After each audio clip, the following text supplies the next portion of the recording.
que pertenece al Instituto Nacional de Antropología y, e Historia, y la Facultad de Estudios Superiores Acatlán, la carrera de Historia directamente de la Facultad de Estudios Superiores Acatlán, que por supuesto es una facultad de la Universidad Nacional Autónoma de México, ¿vale? Entonces, bueno, que lo sepan, pues digamos, es ahora seminario compartido, cosa que a mí me da mucho gusto porque pertenezco a ambas instituciones. Y pues nada, a partir de eso, vamos rápidamente, voy a presentar a nuestra ponente. Nuestra ponente es la maestra Gabriela Espinosa Verde, de la Escuela Nacional de Antropología e Historia. Es licenciada en Ciencias de la Comunicación y Periodismo, especializada en divulgación de la ciencia por la Universidad Nacional Autónoma de México. Gabriela Espinosa Verde es también licenciada, maestra y doctoranda en Antropología Física por la Escuela Nacional de Antropología e Historia. Actualmente es responsable del Departamento de Difusión Cultural de la ENA, precisamente de la Escuela Nacional de Antropología e Historia, y docente de la Escuela de Periodismo Carlos Septién García, donde imparte el Seminario de Periodismo Científico, ¿verdad? Como divulgadora, un segundito, perdónenme, es que soy multitasking y entonces inteligente. Como divulgadora, se ha ocupado de la divulgación de la antropología física. Primero, desde el proyecto Antropología Física, ¿para qué? Un blog de divulgación para ti, y posteriormente con una actividad constante en las actividades de la Sala Evolución, Vida y Tiempo del Museo de las Ciencias Universum, un museo que es verdaderamente conocidísimo en México. Yo creo que todos, bueno, muchas generaciones, incluida la mía, hemos pasado por ese museo en innumerables ocasiones y hemos aprendido muchísimo. Donde ha participado como becaria, como guía, en las salas para visitas especiales para docentes y diplomáticos y en la capacitación para los nuevos becarios. También ha coordinado las actividades del Mes de la Evolución y recientemente participó como conferenciante en dicho evento. Como antropóloga física se ha dedicado a dos temas principalmente: los cuerpos preservados en turberas en la Edad del Hierro en la Europa del Norte, tema de su tesis de licenciatura y tesis de maestría, así como de diversas conferencias, ponencias y su participación en la Feria de las Ciencias y las Humanidades en el año 2019. Y, por otro lado, la evolución humana. La tesis doctoral que está elaborando actualmente versa sobre el ciclo de vida de los neandertales. Bueno, pues con esto no hacen falta más palabras para que conozcan a la maestra Espinosa Verde. Y pues, Gaby, la palabra es tuya. Bienvenida y muchas gracias. Hola, buenas tardes a todos. Muchas gracias a Rodrigo y a quienes participan en el seminario por la invitación. Y bueno, como ya comentó Rodrigo en parte de mi semblanza, uno de los temas de los que yo me ocupé hace algún tiempo fue de los cuerpos preservados en las turberas del norte de Europa, ¿no? Que se conocen comúnmente como momias de pantano, ¿no? Y ahorita vamos a ver algunas cosas al respecto. Entonces, pues les voy a contar un poco qué fue lo que estuve haciendo en esa investigación y a qué conclusiones llegué. Esta es una investigación que yo realicé en la licenciatura y la maestría. Entonces, tiene como 2 etapas de trabajo y bueno, pues les voy a compartir pantalla para poder ir avanzando con el tema.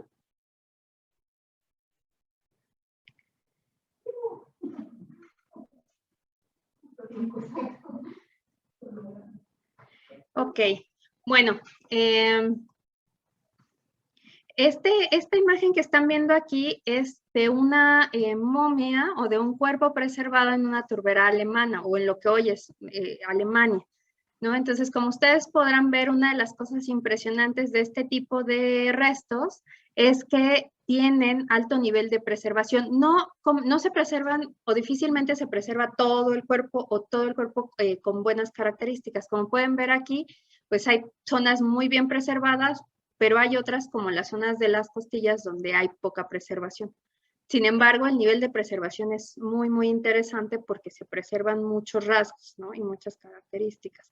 Que en otro tipo de momias, por ejemplo, como las que tenemos en México, que son por disecación, no tenemos estas características, ¿no? Porque lo que hace es que se pierde buena parte del músculo y lo que nos queda es la piel, ¿no? Adherida al hueso. En estas es un poquito distinta la conservación.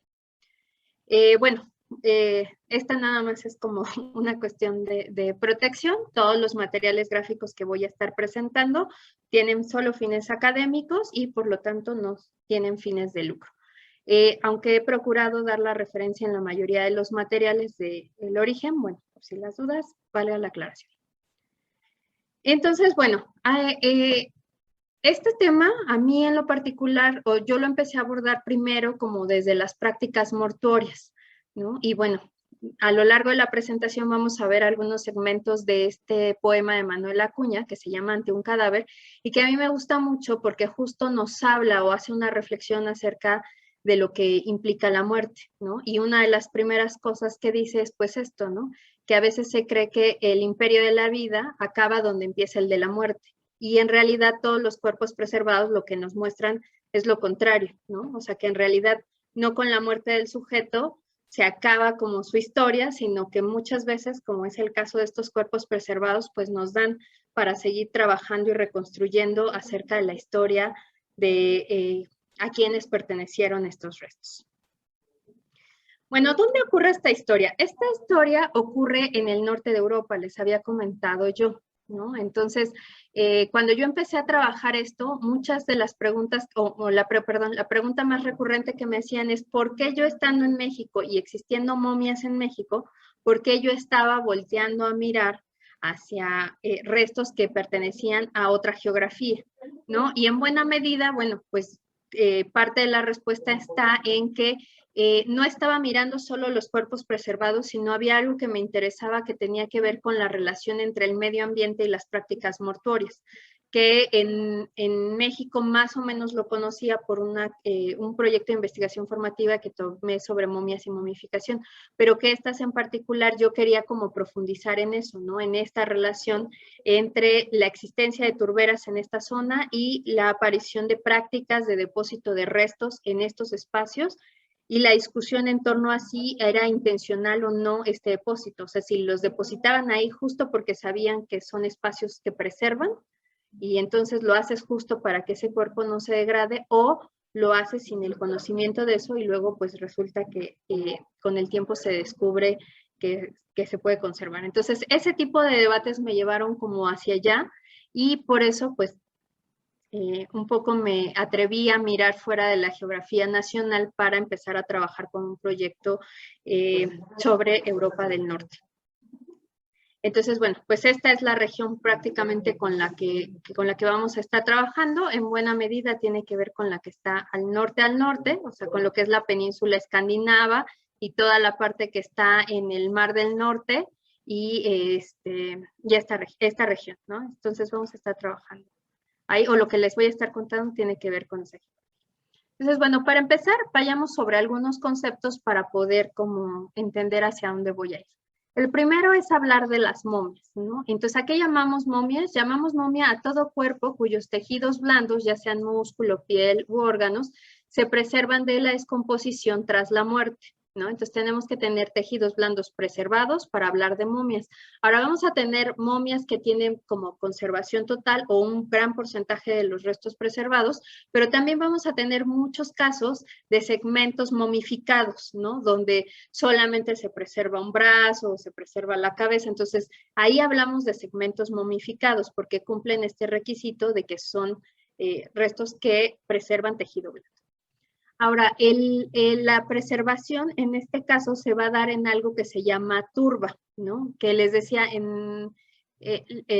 cuando se traducen los textos del inglés al español, se traduce como pantano, pero pantanos hay muchos y son muy diversos, y entonces, bueno, aquí acotemos un poco de qué tipo de pantano vamos a estar hablando. Y estos pantanos son pantanos o turberas y están compuestos de turba. Y la turba es materia orgánica muerta que no completa su proceso de descomposición y se acumula en condiciones de excesiva humedad.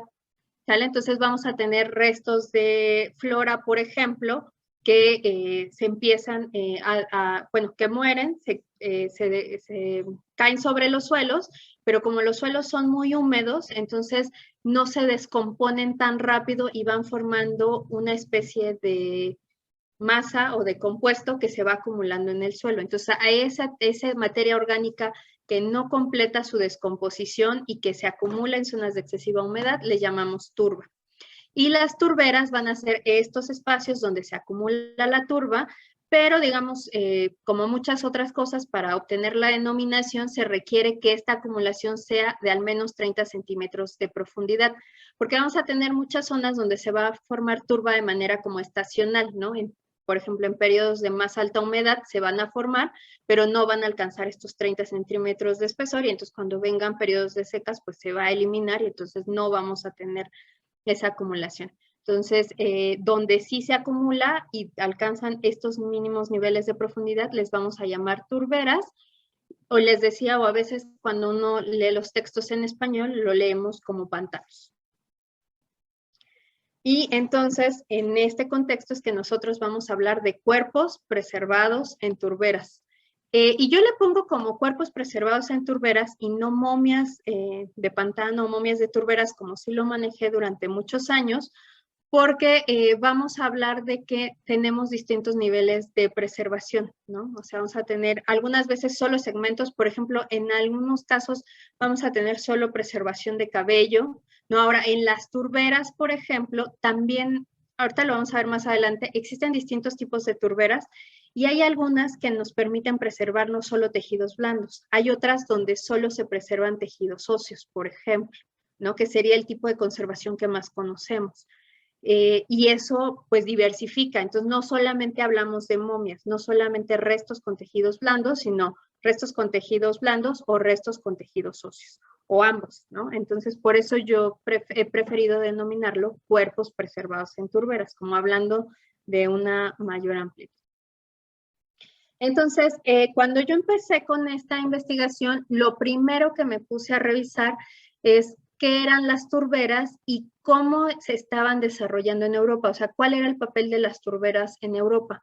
Y es bastante interesante porque las turberas son humedales y los humedales, saben ustedes, tienen un papel muy importante o se consideran que tienen un papel muy importante para temas de cambio climático, puesto que ellas nos indican o nos pueden indicar cuando está habiendo demasiados cambios y el impacto ecológico que pueden tener.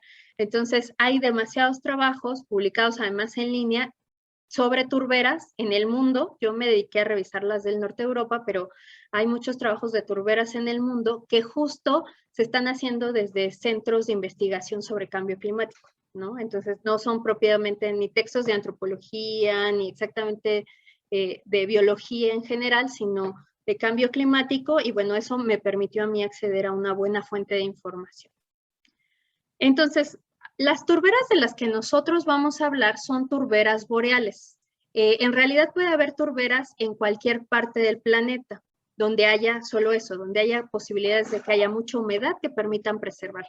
Pero estas turberas boreales que están en el norte del planeta van a tener características particulares justo por la condición climática, porque además de haber humedad va a ser frío. Entonces tienes como dos factores que se conjugan ahí, humedad y bajas temperaturas, y eso va a generar ambientes muy particulares. Entonces hay en estas turberas una especie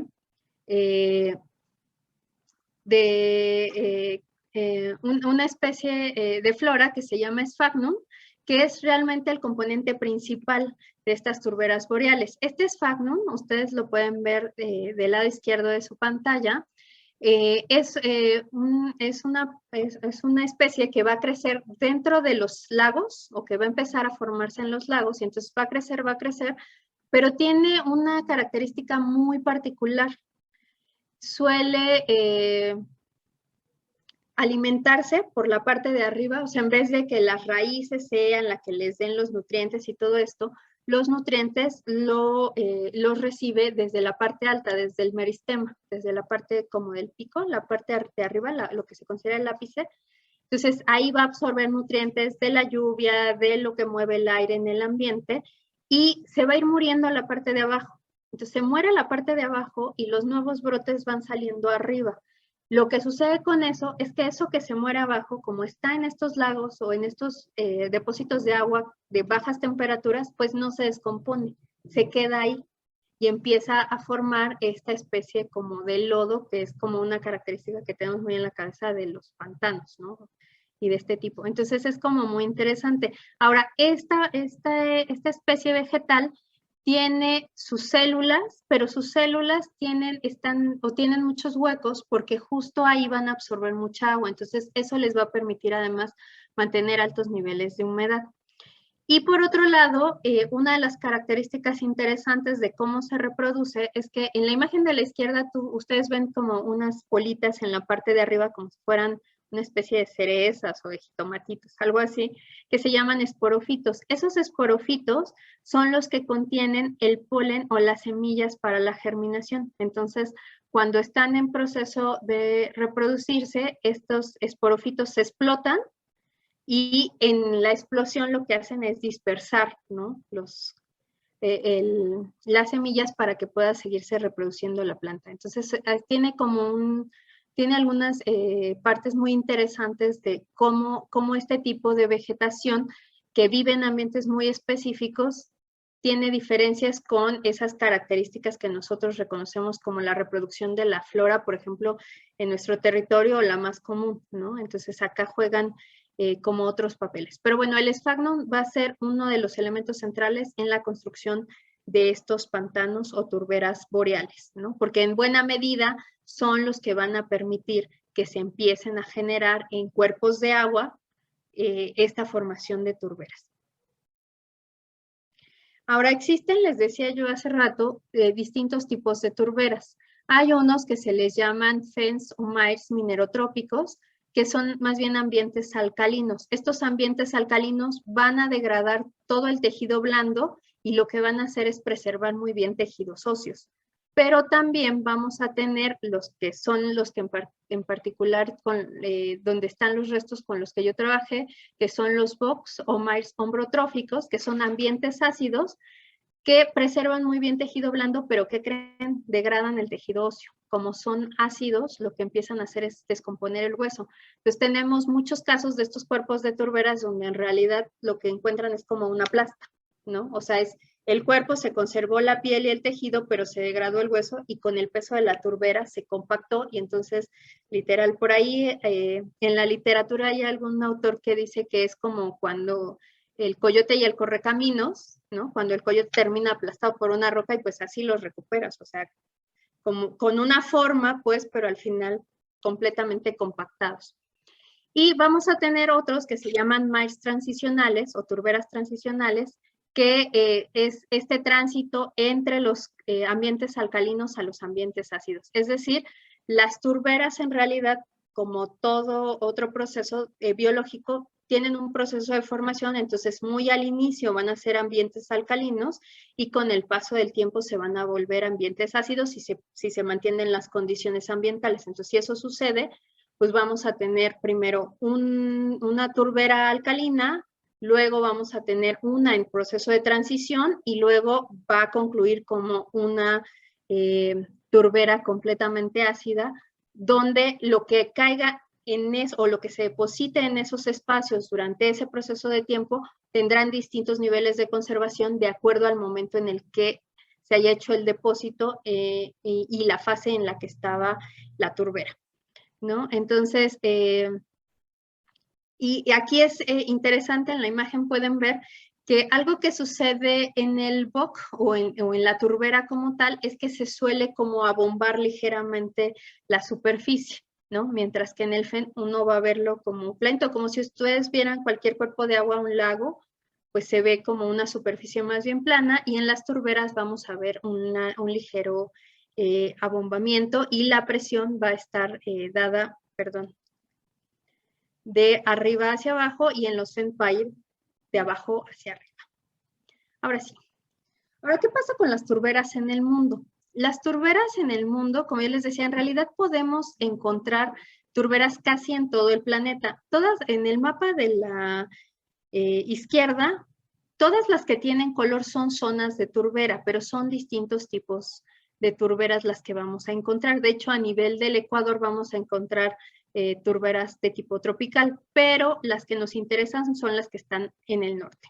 Y los colores lo que les van marcando es la cantidad de concentración de turba, ¿no? Entonces, entre más al norte están, las zonas son más oscuras, ¿no? Lo que yo les decía, porque estos ambientes fríos favorecen que se preserven ambientes húmedos, ¿no? A diferencia de climas mucho más cálidos que favorecen la evaporación de los líquidos, en el norte no sucede eso.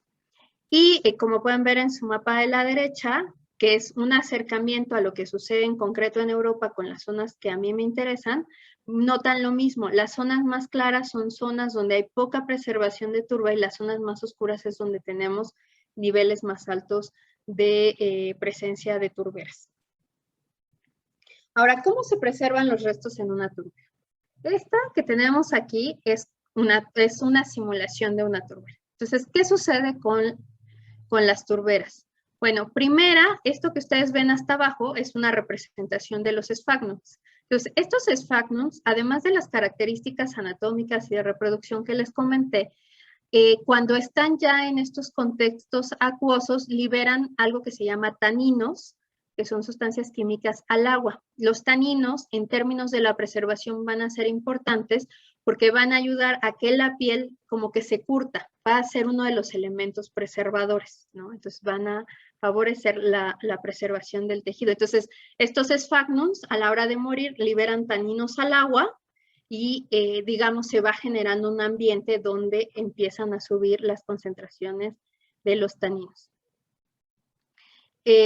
Además, los esfagnums van a liberar algo que se llama esfagnan, que es otra sustancia química, la cual también se va a disolver en el agua, y ya la suma entre los taninos, el agua y el esfagnan va a favorecer la formación de ácido húmico, que este ácido húmico lo que nos va a permitir es tener un ambiente antibiótico, ¿no? Entonces, entre los taninos y el ácido húmico van a hacer que se reduzcan las bacterias que, digamos, habitualmente podrían estar presentes en cualquier espacio y que a la hora de que haya materia orgánica muerta, pues pueden ayudar a la descomposición. Entonces, este ambiente lo que genera es que no tengamos bacterias, va a eliminar bacterias.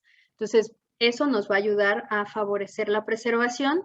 Luego, justo esta forma en cómo se va saturando el agua por la presencia de esfagnum muerto, también va a generar que se vaya sellando, o sea, va a evitar que circule aire, va a hacer más complicada la circulación del aire. Entonces tenemos un ambiente no solo sin bacterias, sino también sin aire, y eso también reduce la presencia de bacterias para que puedan reproducirse, o sea, va generando pobres condiciones para este tipo de organismos.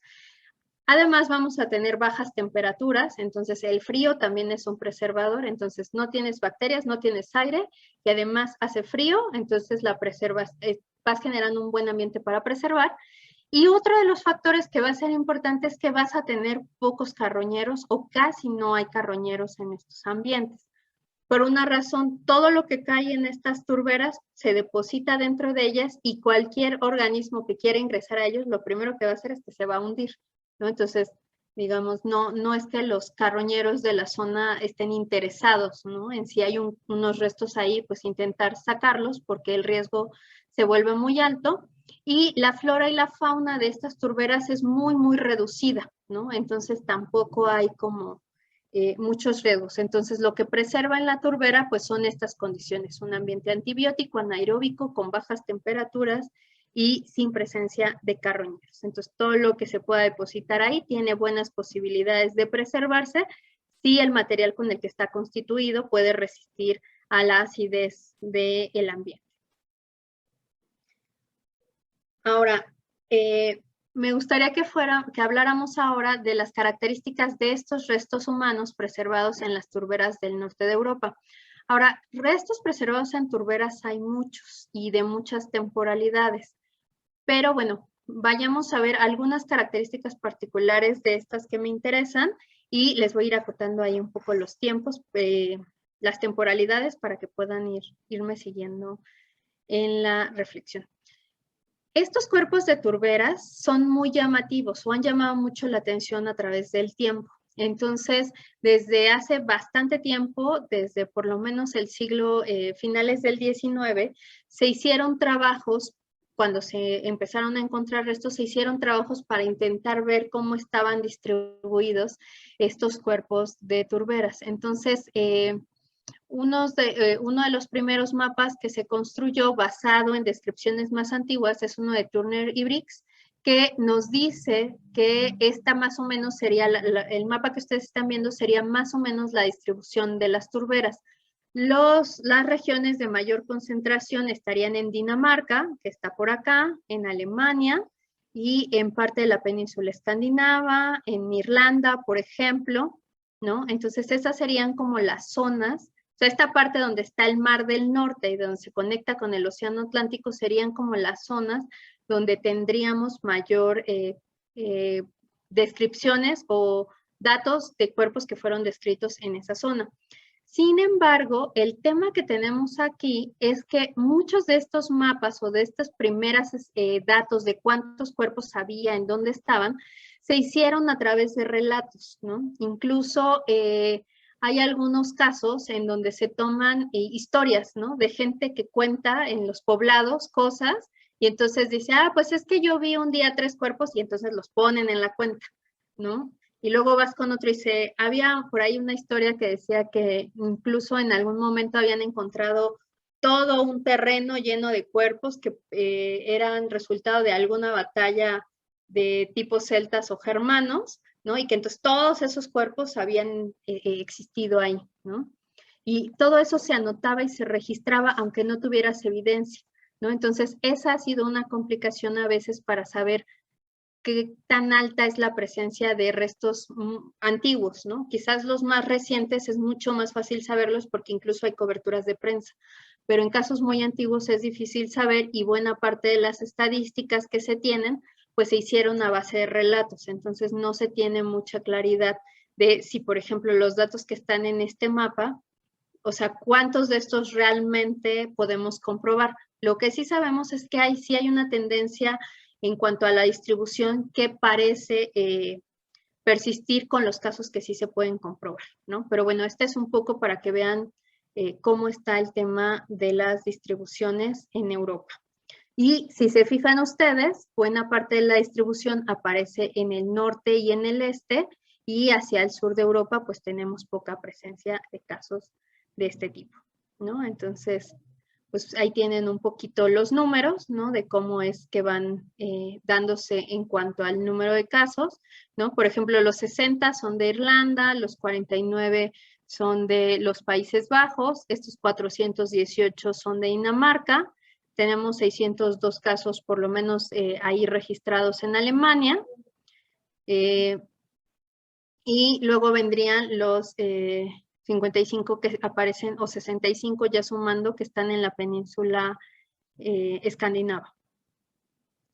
Y hay un caso que es muy interesante, que es que se reportan 2 casos en Grecia, ¿no? Cuando Grecia está ya prácticamente en una zona mucho más cálida, por lo menos más cálida que en el norte, y que ahí, por ejemplo, se ha discutido mucho si esos casos realmente existieron, porque puede ser que no, y que justo pues sean de esta parte de los relatos que no quedan muy claros, o que hayan existido, pero que no fueran propiamente de turbera, que fuera algún tipo de preservación similar, o también otra de las condiciones, que eso es lo que quiero ver con ustedes más adelante, podría explicarse desde las variaciones climáticas, ¿no?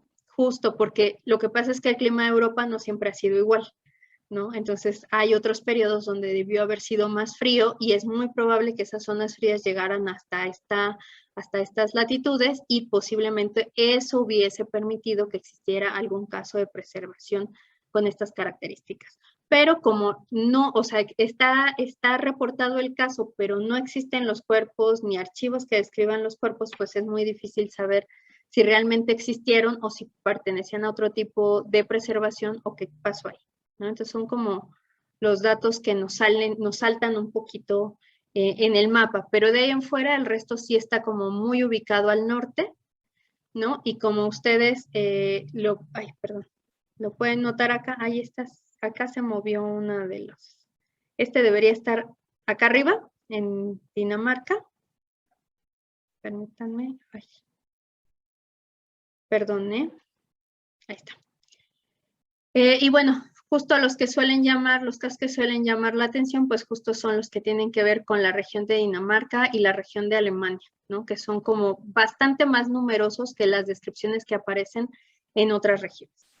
Ahora, aquí también hay que tener en cuenta en los números que tampoco a veces está claro en las descripciones si estás hablando de segmentos o de cuerpos como tal, o sea, cuerpos más o menos completos, donde tú dijeras, bueno, hay por lo menos el 80% del cuerpo preservado. Acá no está tan claro y no se descarta que puedan ser algunos de estos casos solamente segmentos corporales y que por eso el número sea tan desmedidamente alto. Lo que sí es que pues nos muestra que sí hay una preservación que pareciera mucho más alta que la que está ocurriendo en otras zonas geográficas. Ahora, ¿qué pasa con la distribución temporal? En esta gráfica lo que ustedes pueden ver son los datos es una gráfica que muestra las momias o los restos de cuerpos preservados, los cuerpos preservados en turberas que han sido fechados. Estos fueron fechados por carbono 14. Entonces, los que sí se han podido fechar y que se conoce la distribución son los que se colocan en esta gráfica, que sobra decir que no son todos los que se tienen registrados, solamente son de los que sí se puede tener una fecha para saber más o menos a qué periodo pertenecieron.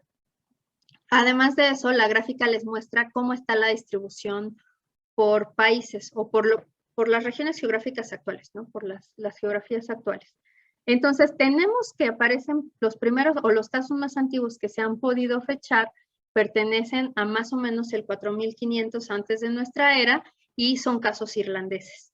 Y bueno, de ahí va alternándose entre Dinamarca y Bretaña la aparición de algunos casos por temporalidades, pero los que a mí en particular me interesan son los que están situados entre el 500 antes de nuestra era y el 500 de nuestro tiempo.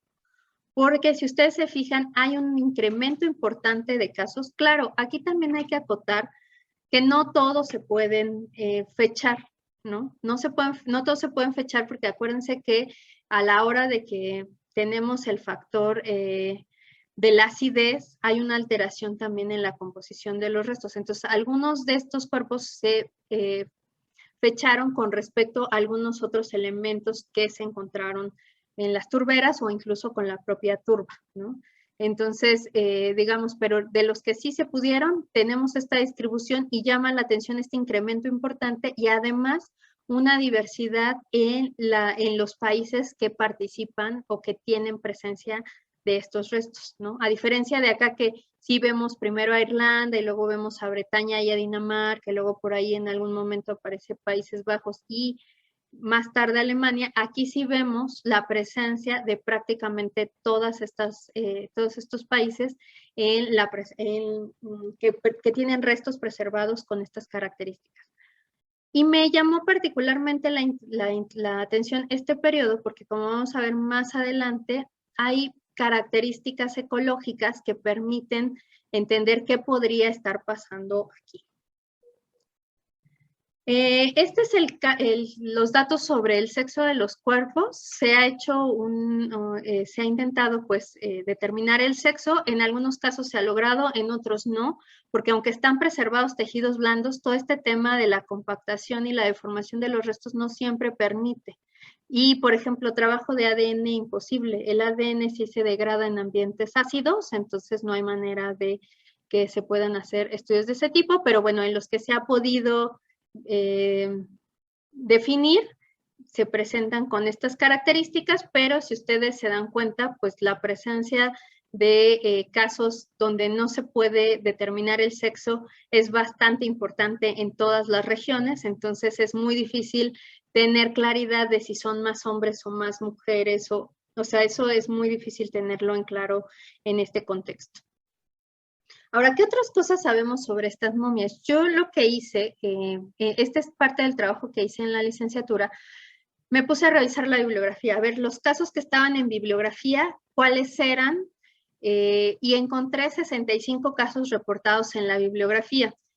Debo decir que quizás habría por ahí algunos más a los que no pude tener acceso porque la bibliografía está en la lengua local de cada región.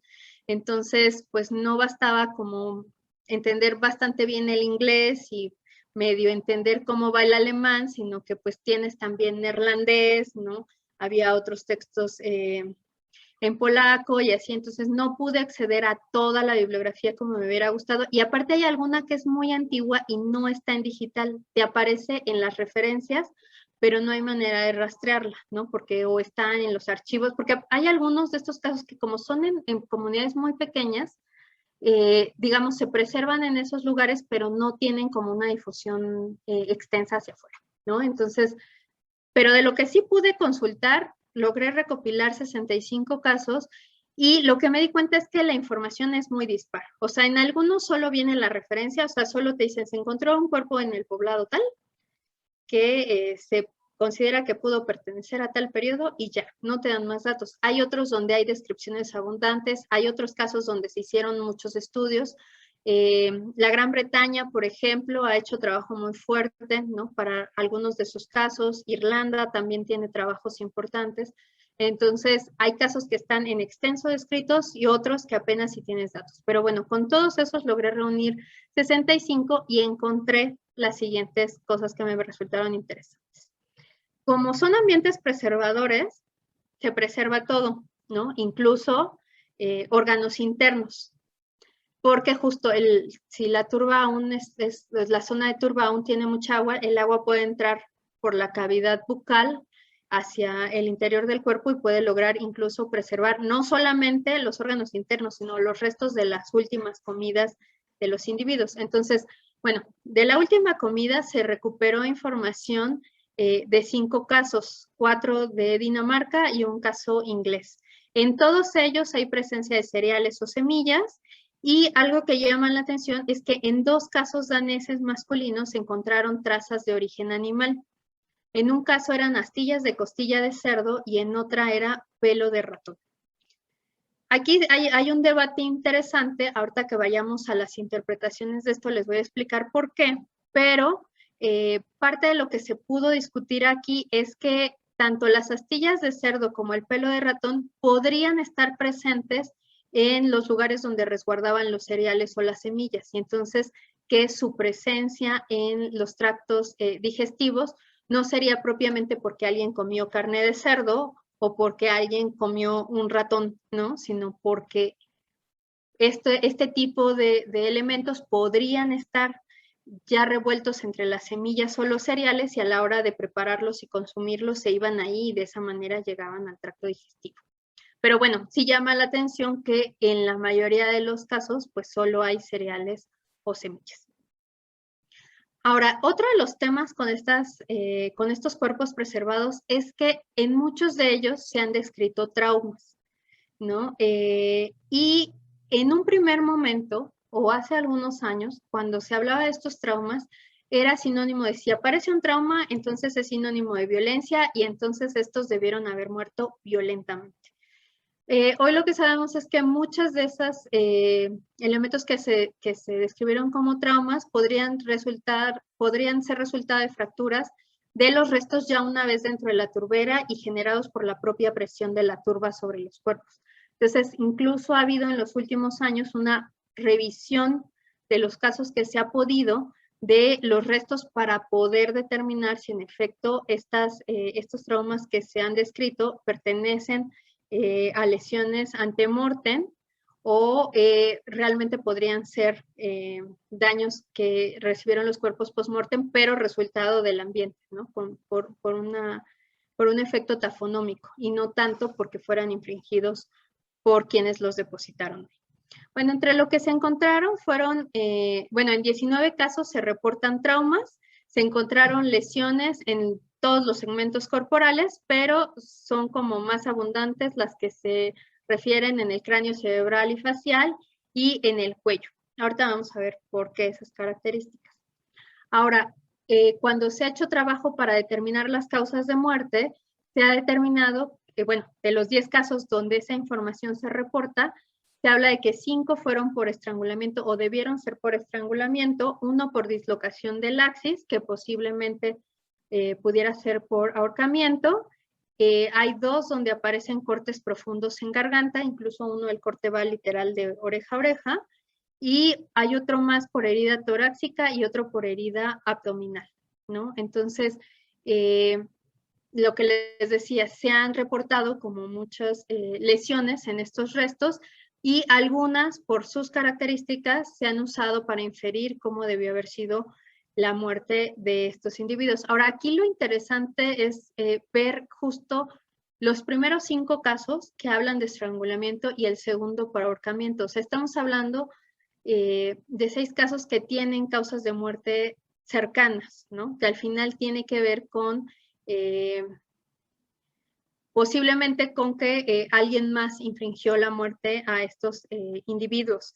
Y el otro, estos 2 que son por el corte de garganta, si se fijan, estos 3 casos al final, estos 3 puntos están al final relacionados, ¿no? Todos tienen que ver con una muerte, si bien no igual, porque no es el mismo tipo de muerte, sí con una muerte con características similares. Y ahorita vamos a ver como qué elementos tiene esto a la hora de querer interpretar. En el trabajo de patologías se encontraron afecciones en articulaciones, infecciones dentales y parasitosis. Mayoritariamente, porque muchos de los restos que se han trabajado sí pertenecen a la edad de los metales y entonces, bueno, las condiciones de salud, digamos, por ejemplo, para el caso de infecciones dentales serían totalmente normales, ¿no? Serían como habituales porque no tenían las condiciones que nosotros tenemos hoy de lavado de dientes y uso de no sé qué y tratamientos de ortodoncia, todo eso no existiría. Y la parasitosis también sería como muy normal. Y el tema de las articulaciones a veces sí se ha vinculado con temas de edad, pero les decía, a veces no es tan sencillo hacer las correlaciones porque a veces no se puede recuperar toda esa información de un solo resto, ¿no? Entonces, bueno, de entre todos los recuperados se encontró eso. Ahora, otro elemento que aparece en estos depósitos, que para mí fue como muy importante para empezar a encontrar un caminito sobre el cual argumentar lo que les voy a comentar un poquito después, fue que en muchos de los casos aparecían estacas, ramas o piedras sobre los restos o con algún tipo de vinculación a los restos. Por ejemplo, en algunos casos había unas especies de jaulas o restos de lo que habían constituido como especies de jaulas de madera, ¿no? Que estaban sumergidas en el ambiente. En otros casos, pues esto, la presencia de piedras como en los extremos donde estaban los restos. Y yo había estado revisando justo cuando llegué a estos datos, yo había estado revisando un poco las prácticas de la Europa prehistórica, o sea, qué había pasado en Europa un poco más atrás. Y lo que me encontré, ahorita regreso a la tablita, fue esto, ¿no? Que había en Alemania sobre todo, pero en algunos otros países de Europa del Norte, depósitos de renos en lagos, ¿no? Entonces se encontraban los restos de los renos en espacios que habían sido lagos y solían tener piedras grandes en el abdomen. Justo pues cuando tú estás en un ambiente acuoso, cuando vas a depositar algo en un ambiente acuoso, lo que va a pasar es que va a flotar. Entonces, si tú le pones algo mucho más pesado o algo que evite que salga a superficie, pues se va a quedar depositado en ese ambiente. Entonces, esta práctica de los cazadores de renos, que es mucho más antigua, pues me dio un poco indicios de prácticas que, seguirían siendo habituales aún para esta época. Si tú quieres poner algo en un medio que aún es acuoso, pues lo tienes que hundir de alguna manera y garantizar que se va a quedar en él. Y bueno, justo esta es la tablita que muestra qué fue lo que se encontró en los distintos restos, ¿no?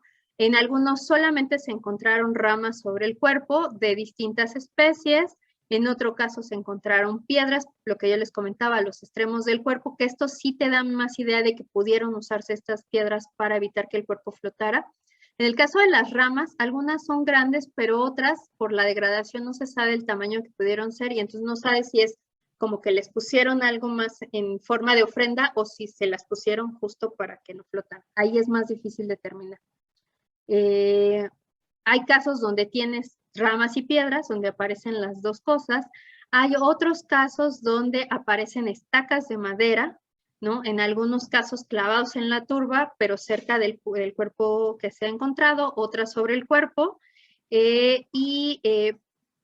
Están estos otros casos donde tienes ramas y maderos, o sea, tienes las ramas sobre el cuerpo y aparte maderos rodeándolo, lo que te habla de que se pudieron desarrollar estructuras para mantener ese cuerpo bajo el agua.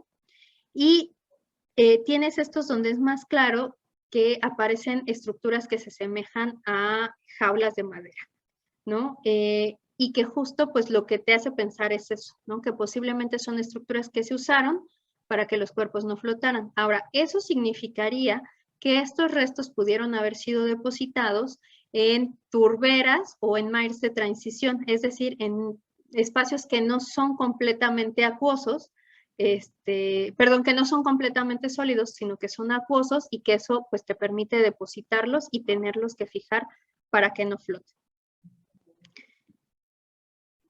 Entonces, bueno, ¿cómo interpretamos todas estas cosas? Digo, les di como los datos más generales, los que me parecen más importantes. Logré rescatar muchos otros datos, pero bueno, estos son los que yo consideraría los principales. Ahora, ¿cómo se ha interpretado esto? Se han dado, a través de estudios que se han hecho antes, algunas interpretaciones particulares. Sin embargo, una de las cosas que hay que tener muy en cuenta es que la distribución temporal y espacial de todos estos restos es muy amplia. Inicia más o menos con los 4.500 que aparecían en la gráfica que vimos, pero terminan, todavía hay restos reportados de la Segunda Guerra Mundial, ¿no? De soldados de la Segunda Guerra Mundial que cayeron en turberas y que sus restos se preservaron ahí. Entonces es muy difícil tener una interpretación para esa gama de tiempo, ¿no? Estás hablando de alrededor de 6.000 años con un solo objetivo, ¿no? Entonces, una de las cosas que sí cuidamos con el tema de la interpretación, pues es decir que la distribución temporal y espacial, al ser tan amplia, no nos permite asignar una causa común a todos estos cuerpos, pero que sí podemos hacer interpretaciones regionales y temporales particulares, ¿no? Entonces, ahí hay que hacer como un trabajo más fino, o sea, ahorita lo que yo les enseñé es como la lupa en grande, cómo se ven esos 65 casos, pero hay que aproximarse o hacer como un zoom, ver como elementos mucho más particulares para poder explicar solo algunos de los casos. Entonces, bueno, desde esa lógica les presento algunas de las interpretaciones que se han dado a estos restos. Las más antiguas se habla de víctimas de ejecuciones, ¿no? Y generalmente quienes las refieren son los autores clásicos, ¿no? Tanto griegos como romanos que tuvieron interacción con las poblaciones del norte de Europa y solían hablar de que la marca de violencia, el hecho de que no se les colocaran ajuares funerarios y que se depositaran en lugares desolados como los pantanos, seguramente estaba hablando de personas que eran ejecutadas porque la comunidad o la sociedad consideraba que debía ser así y entonces, y bueno, y la mayoría de las veces se interpreta como porque cometen una falta, entonces los ejecutas y entonces vas y literal tiras sus restos porque no los quieres dentro de tu grupo, ¿no? Entonces es como parte de todo el proceso de castigo. También se ha hablado que justo en esta misma lógica podrían ser infractores condenados al limbo, porque Taylor, quien propone esta explicación, se refiere a que muchos tienen daños faciales, entonces que justo cuando tú les destruyes el rostro, les evitas ser identificados, los haces que pierdan su identidad, y esa sería una forma como de colocarlos en un estado límbico, es decir, no sabes quiénes son, o sea, sabes que fueron alguien, pero no tienes claridad de quiénes son y en esa medida, pues, les restas les restas esa posibilidad de que sea reconocimiento, de que sean reconocidos y de que sean vinculados a personas vivas. Y justo, al igual que la propuesta anterior, habla de los pantanos, como esta posibilidad de colocarlos en pantanos, como como esa lógica de desecharlos, ¿no? De ponerlos en los límites, de ponerlos fuera del ámbito de lo social y en esa medida pues es como preservar la expulsión que ya les diste. Sin embargo, hay otras, esas son como las propuestas más antiguas. Luego hay unas propuestas más recientes. No, perdón, esta tercera es también de los textos antiguos. Esta es de un texto romano que habla de que estos restos podrían haber sido resultado de sacrificios expiatorios colectivos. Es decir, tú eliges a alguien de la comunidad para que purgue los pecados de toda la comunidad, ¿no? Y entonces lo que se describe es que los alimentas, los vistes, o sea, les das como una vida muy buena durante un tiempo y luego, en el caso que relata Lactancio Plácido, habla de que los apedrean, ¿no? Entonces los apedrean, los matan y entonces sí llevan y los tiran a los pantanos. Otra vez como en la misma lógica, como pues como él va a redimir de todos los pecados a toda la comunidad, pues es algo que no quieres preservar dentro de tu comunidad. Y él hace esta explicación a partir de las marcas de violencia. Ahora, no es que Lactancio haya visto, ¿no?, un cuerpo recuperado de la turbera que tuviera estas características. Más bien, él lo que hace es describir alguna de estas prácticas en un pueblo antiguo y los investigadores modernos recuperan esta descripción para poder explicar alguno de los casos de recuperados de turberas recientemente, ¿no? Entonces, bueno, más bien recurres a un texto antiguo para dar una explicación contemporánea. Y les decía yo, luego más tarde lo que aparecen son explicaciones que buscan ir en otra dirección, justo como en el lado contrario, ¿no? Las tres que vimos anteriormente, tanto la de las víctimas de ejecuciones, la de los castigados que van al limbo o los sacrificios expiatorios, serían como formas de castigo, ¿no? Y entonces están en un pantano porque fueron castigados y fueron lesionados porque fueron castigados. En estas dos propuestas, más bien se habla de cosas más vinculadas con los dioses. Por ejemplo, en la propuesta de Giles se habla de que estos restos pudieron haber pertenecido a seres tocados por los dioses. Y nos refiere esto porque muchos de los casos tienen malformaciones o patologías evidentes, ¿no? Y entonces ella considera que estas características que los diferenciaban hacía que los otros los vieran como seres especiales, ¿no? Y al ser seres especiales que debían tener algún contacto con los dioses y su colocación en las turberas o los pantanos habría sido un sacrificio, ¿no? O una forma de comunicación con el mundo de lo sagrado. Algo parecido se habla de se refiere con las propuestas del Museo Nacional de Irlanda, que estas son más o menos recientes. Estas propuestas son ya del siglo XXI, que hablan de que podrían ser sacrificios ofrecidos por reyes al inicio de su mandato. Porque en Irlanda se encontraron unos restos justo preservados que podrían estar como en los límites de lo que habría sido el territorio de algún rey antiguo. Entonces, justo desde ahí el Museo de Irlanda dice, bueno, pues puede ser que se hayan sacrificado estas personas y justo si tienes cerca turberas, cerca de tus límites, entonces los depositas ahí y es como una ofrenda que tú haces como rey a los seres sobrenaturales para que te favorezcan en tu reinado, ¿no? Entonces, bueno, se va cambiando la concepción, ya no son seres indeseables, ¿no? Ahora son seres que conectan con el mundo de lo sagrado.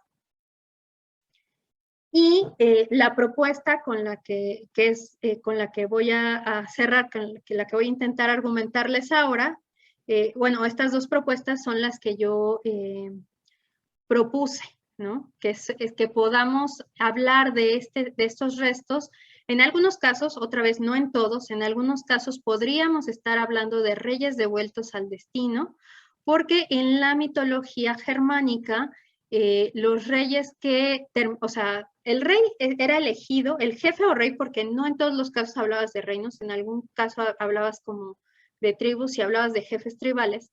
Entonces, el jefe o el rey tenía como obligación mantener su comunidad en paz y con acceso a recursos. Entonces, mientras en un reinado o en una jefatura todo eso fuera muy bien, tú podías considerar que el rey estaba siendo favorecido por los dioses, pero en el momento que eso dejaba de pasar y entonces venían las guerras, las hambrunas, las cosas complicadas, entonces, y no había soluciones, entonces tú considerabas no que el rey estaba fallando, sino que ya había cumplido su periodo y que entonces era momento de devolverlo al destino, ¿no? Y al destino era como ese ciclo de vida.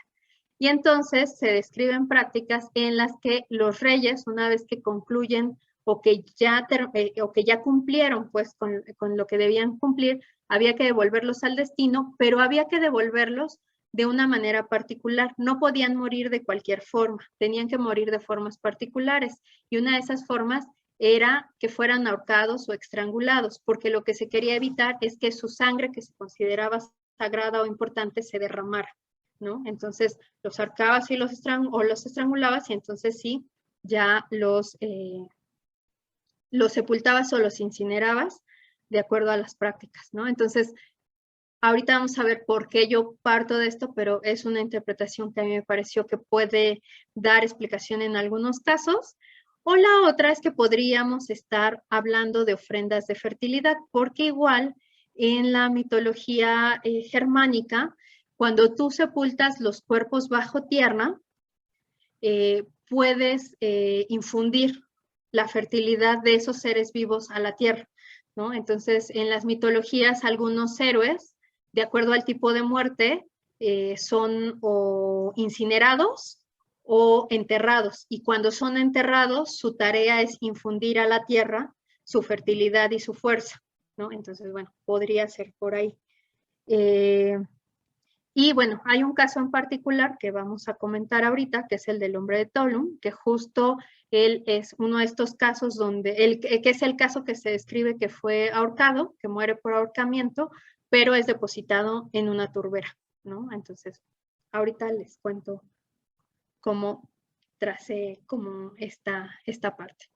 Pero bueno, ¿de dónde partimos? Partimos de que los cuerpos colocados en turberas durante la Edad del Hierro prerromana, es decir, en este periodo que va del año 500 antes de nuestra era al principio de nuestra era, debieron haber, bueno, y en la zona germánica, debieron haber sido personas con virtudes trascendentales para su comunidad.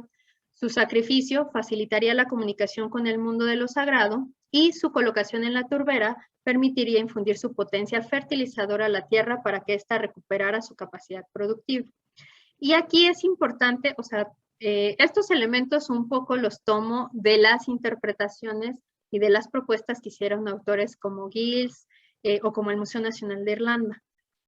Pero hay un elemento que a mí me permite, y que eso fue lo que ya trabajé yo durante la maestría, que me permite hacer como un cruce que me ayudó mucho a comprender qué estaba pasando, que tiene que ver con el tema de las oscilaciones climáticas en los últimos 500 años antes de nuestra era. Entonces, hasta aquí lo que vimos es los cuerpos, bueno, las turberas, los cuerpos depositados, cómo se interpretan, qué se ha recuperado de las descripciones. Pero eso no nos permite definir con mayor claridad qué está pasando en esta región en estos periodos. Entonces, nada más para acotar, porque fui hablando como muy en general, pero bueno, yo me concentré justo en esta edad del hierro prerromana, revisé los casos que tenían que ver con este periodo que va del 500 antes de nuestra era a lo que llamaríamos el año 1, o sea, en ese proceso fue que yo estuve revisando los casos para ver qué es lo que estaba sucediendo, porque además si ustedes recuerdan esa gráfica de los casos datados, es ese un periodo donde hay un gran incremento y donde además aparecen restos en diversas regiones, perdón, en lo que hoy son diversos países de Europa, pero todos tienen una característica. Casi todos son países de raíz germana, salvo el caso de Bretaña, que sí es de origen celta. El resto de las regiones, los Países Bajos, Dinamarca, Alemania y la península escandinava son todos de origen germánico. Entonces, bueno, pues me concentré en trabajar un poco hacia allá. Entonces, ¿qué cosas tomé en consideración ya para la maestría? Primero, que sí hay una serie de oscilaciones climáticas muy marcadas para este periodo. Aquí vale la pena decir que en realidad cuando uno ya se pone a revisar como el estudio de los climas, lo que se puede dar cuenta es que el clima se la pasa moviéndose todo el tiempo.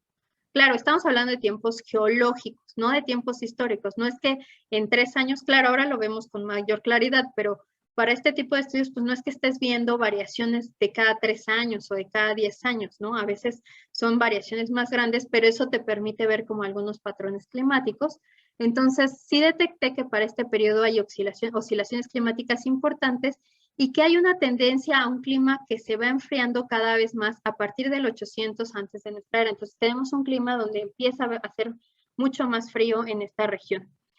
Luego va a haber algo que se llama la emergencia del prestigio, que es, se van a dar muchas conexiones entre el sur y el norte de Europa y va a haber intercambios comerciales importantes y van a empezar a aparecer productos elaborados en el sur en los entierros del norte de Europa. Y algunos incluso van a ser manufacturados en el norte, pero van a ser copias de los producidos en el sur, solo que en otros materiales, como en materiales locales.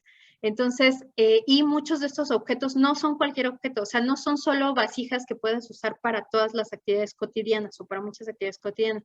Muchos de estos objetos que se encuentran son objetos que se consideran de prestigio, es decir, más de tipo ornamental que de tipo funcional, ¿no? Porque de tipo funcional existen que cumplen las mismas funciones, pero no tienen las mismas características.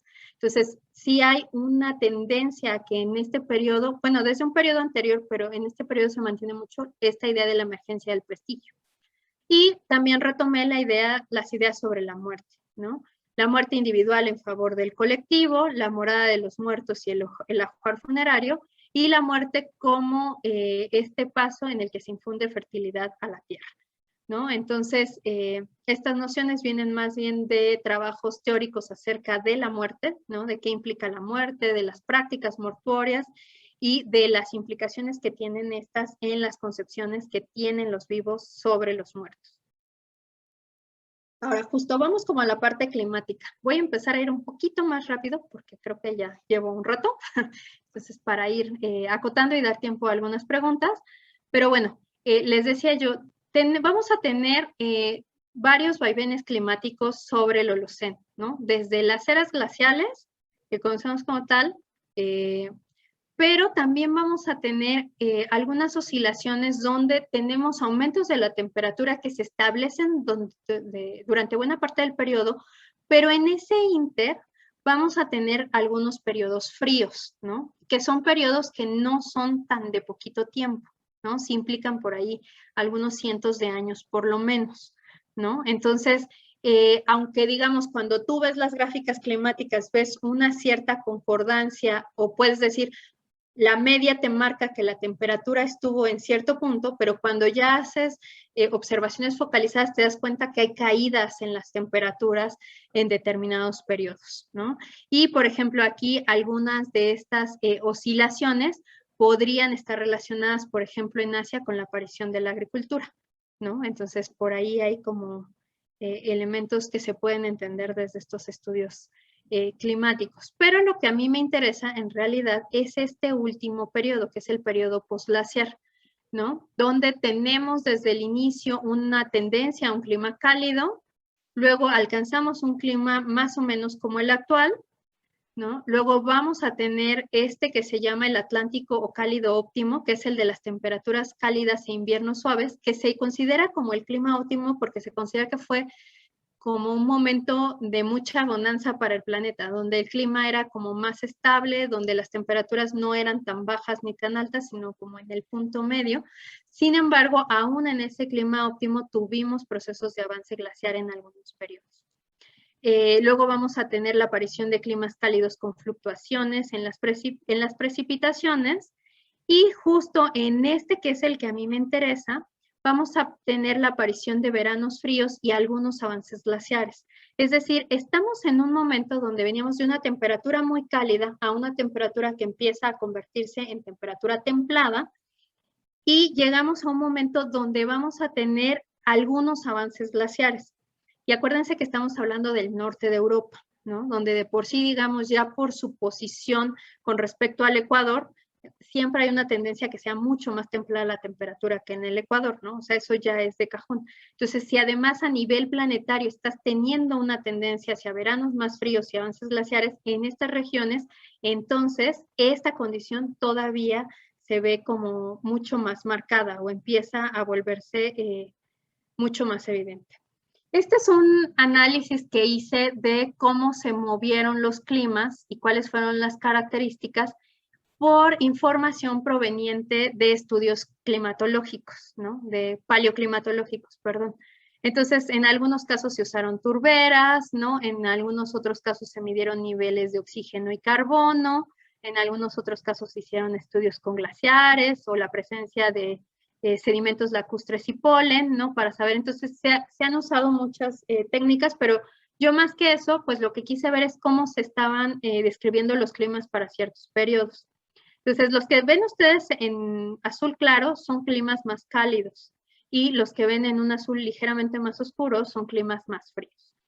Entonces, lo que yo les decía, a mí me interesa como este periodo que va del 500 antes de nuestra era, que es el que está abajo, al año 0, al año 1, y lo que yo encontré es que justo sí se reflejan los vaivenes climáticos que había descrito, que se están descritos en la literatura como climas, la presencia de climas cálidos con algunos climas fríos, pero justo en este periodo lo que encontramos sí es una tendencia mucho más clara a climas más fríos que cálidos, ¿no? Si se fijan, los tonos claros en realidad están o abajo o arriba, pero no en esa franja, ¿no? En esa franja, la mayoría de los marcadores nos están indicando que hay una tendencia a climas fríos. Ahora, también es importante anotar esto, todos estos análisis climáticos son de Europa, ¿no? Son de toda Europa, no solo del norte, pero justo les están marcando. Ahora, por ejemplo, aquí se puede ver en el nivel del lago Fucino, este está en Italia, entonces estamos hablando de una zona más al sur, donde, digamos, sería mucho más esperado que tengamos esta condición climática más cálida. Pero aún así, este mismo lago nos está marcando que hacia la mitad del camino, o sea, venía de un clima frío y hacia la mitad empezó a volverse un clima cálido, igual que lo vemos en estas otras zonas lacustres italianas, ¿no? Entonces, si se fijan, hay una tendencia como mucho más clara a esta tendencia de climas fríos en Europa en general, pero en el norte es mucho más marcado, ¿no? Cuando vemos los glaciares italianos o estos por acá, que estos, no me acuerdo si es Noruega, suelen marcarnos eso. Ahora, ¿cuál es el impacto del clima en los grupos humanos?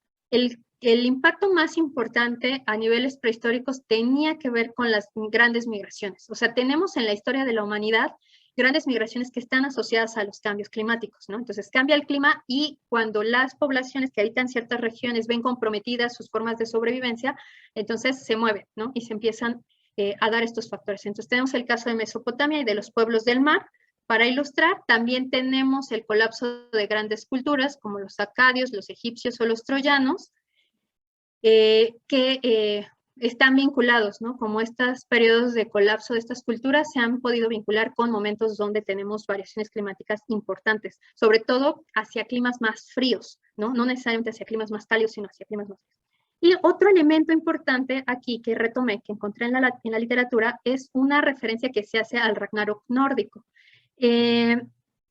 Aquí es como bien interesante porque el Ragnarok está en la mitología y es una descripción mitológica, pero hay algunos autores que se encargan del estudio de las letras nórdicas que consideran que este Ragnarok nórdico en realidad lo que está haciendo es describir una condición que ya se había vivido en Europa con la erupción del Santorini, ¿no? Entonces, esta erupción generó una capa de cenizas muy grande a nivel del planeta y generó bajas en las temperaturas justo porque no podía pasar la radiación solar.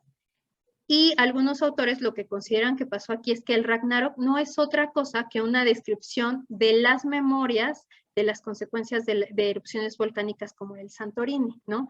Entonces, estos momentos difíciles de la humanidad que están en la mitología en realidad podrían estar hablando de episodios que la humanidad ya ha vivido y que, digamos, los relatos se van trasladando de manera oral y llegan hasta algún punto en el que son descritos. ¿no? Entonces, el Ragnarok, esta parte de la batalla final, podría más bien estarnos haciendo referencia a condiciones de vida complicadas en algunos otros momentos en la historia de la humanidad para la producción de alimentos, porque son grupos que se dedican básicamente a la agricultura, ¿no? Entonces, cuando tú vives de la agricultura, si hay sequía, no cultivas, ¿no? Perdón, no cosechas. Si hay demasiadas lluvias, no cosechas. Si hace demasiado frío, no cosechas. Entonces, cualquier variación climática importante puede afectarte la parte de producción de alimentos y por ende la subsistencia de los grupos humanos. Ahora, en la región germánica, lo que sabemos es que la agricultura llega más bien de manera tardía, más o menos va a empezar por ahí del 4000 antes de nuestra era, pues cuando en Asia tenemos por lo menos fechas que oscilan por ahí del 11.000 antes de nuestra era, ¿no? Entonces, tenemos ahí un tiempo, una distancia bastante amplia, y bueno, estos grupos además de la agricultura, bueno, parecen a la cacería y a especies animales propicias en esta región. Sin embargo, si estas variaciones comienzan a ser importantes, puede que sí resulten muy afectados los medios de subsistencia. Entonces, ¿qué pasa en la era de los metales? Bueno, y este proceso tiene que ver con la era de los metales, o ocurre en la era de los metales en Europa. No me voy a detener mucho aquí porque quiero ir hacia la conclusión, pero bueno, lo que sí quiero mostrarles es que en realidad lo que tenemos en la Europa de la edad de los metales, que vamos a tener cómo se van a empezar a trabajar metales de distintos tipos y van a aparecer de manera más recurrente en el registro arqueológico, y por eso se van nombrando, determinando de esta manera estas eras. Pero una de las cosas importantes que sí quiero marcar aquí es que durante la Edad del Bronce en la región nórdica, que es cercano a este periodo al que a mí me interesa revisar, empieza a crecer el intercambio en los entierros, porque entonces van a empezar a aparecer entierros con ajuares funerarios con elementos cotidianos, pero van a empezar a aparecer otros con un montón, o sea, primero algunos enormes y otros con muchos elementos de prestigio. Por ahí hubo hace no mucho Netflix, no sé, lo que se entierran es un barco, ¿no? Entonces, el sujeto en cuestión es depositado o enterrado en un barco. En otros casos, en la zona celta, por ejemplo, los depositan en los carros de combate, ¿no? Pero son carros súper grandes, hechos con metales preciosos. Incluso hay un caso donde el carro está desarmado. O sea, es tan grande que está desarmado y solamente así lo lograron colocar dentro del entierro. Entonces, se empieza a notar esa diferencia en los tipos de entierros con respecto a otras épocas. Y en el periodo que particularmente me interesa, se llama del hierro porque va a empezar a trabajarse el templado y la carburación para la elaboración de herramientas y armas. La tendencia a una sociedad jerarquizada va a ser más fuerte y los reyes empiezan a sustituir a los jefes, ¿no? O sea, primero se consolidan las élites y luego empiezan a surgir estas otras figuras que vienen ya de esa élite o de la nobleza. Y bueno, justo lo que sucede en esta época es que tenemos poblaciones expuestas a oscilaciones climáticas recurrentes y una transición importante a sociedades jerarquizadas. Esta es parte de las rutas comerciales, no me detengo mucho, solo hay tres básicamente para el periodo del bronce, ¿no? Que es justo una que atraviesa por el centro de Europa, otra que viene justo del Mediterráneo y que va a subir por las costas y al llegar al centro va a ir hacia el norte, y otra ruta que va a ser básicamente entre Asia y Europa por la región sur, por el Mediterráneo.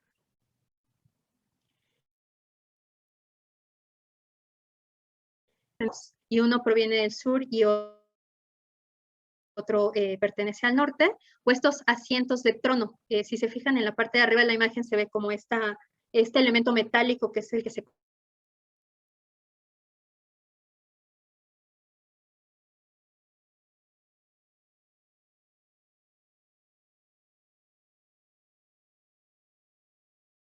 ¿no? O cuál es tu vida después de la muerte. En estas culturas del norte eso también está vigente, ¿no? Depende cómo mueres, depende a dónde vas. Les decía, por ejemplo, en la mitología germánica, si mueres ahogado, entonces le perteneces a los dioses de la tierra y te deben de inhumar, pero si mueres en batalla, le perteneces a los dioses guerreros y entonces te tienen que incinerar para que tú con el humo llegues en la mitología como más reciente, pues al terreno de Odín para que te unas con él en la batalla final, ¿no? Entonces tienes como distinciones en las funciones a partir de cómo mueres. Entonces, si mueres por el grupo, eso tiene implicación. Ahora, en esta idea de la muerte, renacimiento, se vincula la muerte a fuerzas fertilizadoras, como el paso a una nueva vida, y se ve a la naturaleza y al ser humano como análogos, ¿no? Y las cualidades humanas, entonces, o sea, si son análogos, entonces las cualidades humanas se pueden transferir a la naturaleza. Me voy a saltar, bueno, sí, me la voy a saltar. Entonces, vamos a tener en la mitología germana distintos como grupos de personas que participan en la mitología. Vamos a tener a los dioses y a los héroes, y los dioses van a estar divididos en dos grupos. Los dioses vanes, vinculados a la fertilidad, y los dioses ases, vinculados a la guerra. Ahora, aquí hay algo que es muy importante. Esta es como la última parte de la mitología germana, pero en la mitología previa, en realidad, estos dioses de la guerra no eran dioses guerreros, eran dioses protectores, que de alguna manera, en algún momento, debían tomar las armas para proteger sus territorios, pero no eran propiamente guerreros. Lo que pasa es que ya con el tiempo y justo con los movimientos germánicos, justo cuando se dan estos avances glaciares, los germanos tienen que dejar sus territorios en el norte y empiezan a migrar hacia el centro y el sur, y empiezan a invadir primero los territorios celtas, y los celtas se mueven hacia Irlanda y la Gran Bretaña, y ellos siguen avanzando hacia el sur, ¿no? Entonces, es en este proceso donde en la mitología se hace esta conversión de estos dioses protectores a dioses guerreros, porque entonces sí ya hacen guerra, ¿no? Pero previo, en procesos anteriores donde hablas de pueblos completamente agrícolas, lo que tienes son dioses de la fertilidad y dioses protectores, ¿no? Entonces no son dioses guerreros. Hay esta concepción de la muerte como reconciliación con el destino, y en la mitología germana, al morir se puede ir con Odín al Valhalla, junto a los héroes, los reyes y los guerreros, o con Freya al Folkvang, que es el lugar a donde van los campesinos caídos en batalla, o las mujeres muertas en parto, que están vinculados a los temas de fertilidad. O puedes ir al Hel, que es a donde van los ancianos, los muertos por enfermedad y los niños. En la mitología, los héroes odínicos mueren ahorcados y son incinerados, y los héroes vánicos mueren ahogados y son enterrados. Esto que yo les decía, si mueres en batalla, te incineran, y si mueres ahogado, te entierran, ¿no? Porque perteneces a los dioses de la tierra. Pero hay en la mitología también una dinámica en la que se explica cómo un héroe vánico, o sea, un héroe que le pertenece a los dioses de la tierra, puede volverse un dios odínico a través del rito mortuorio. Es decir, es un héroe que muere ahogado, pero en vez de enterrarlo, tú lo incineras. Y en ese rito mortuorio particular, lo que tú estás haciendo es convertirlo en un héroe odínico. Es decir, puedes hacer un cambio en estos héroes, en su destino, en función del rito mortuorio que instauras para ellos.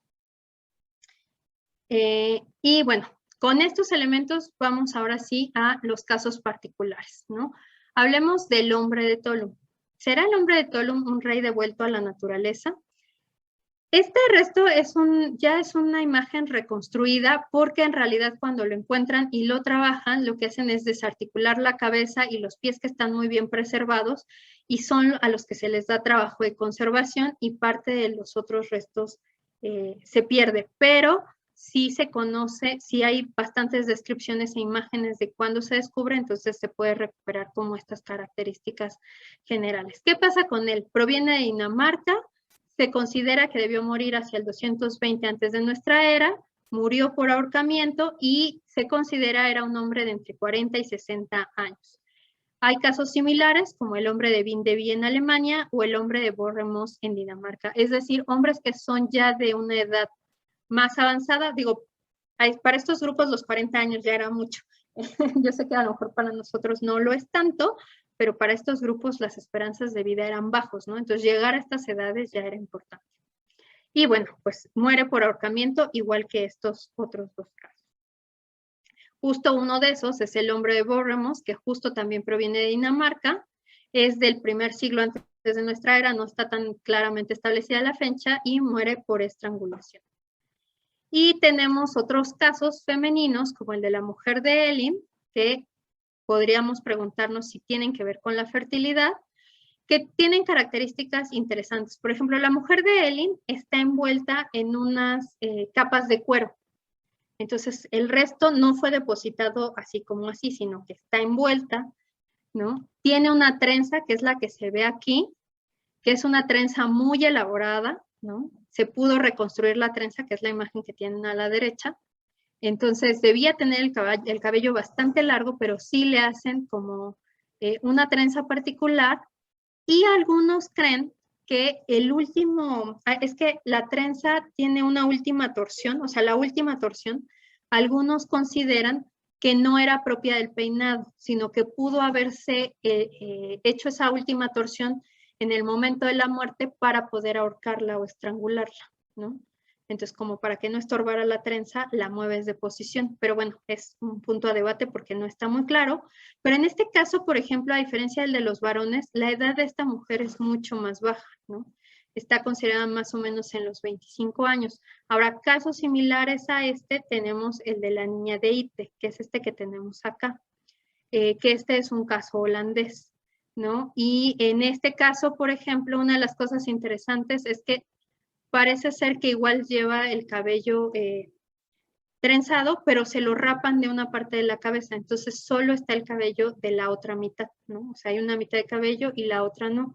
De este caso, por ejemplo, sí se sabe que esta chica tenía una malformación en la columna que la hacía andar asimétrico, o sea, que hacía que una de las piernas pareciera más corta que la otra y le daba un andar asimétrico. Pero, por ejemplo, ella es más joven, le llaman la niña de Ite porque está entre los 16 y 17 años, entonces es más joven. Pero entonces, entre estos casos, lo que podemos ver es que en los hombres son de mayor edad y en los de las mujeres son de menor edad. Ahora, en los casos de los hombres tenemos dos casos daneses y este es un caso danés, el de la mujer de Elin, y el de la niña de Ite es un caso holandés.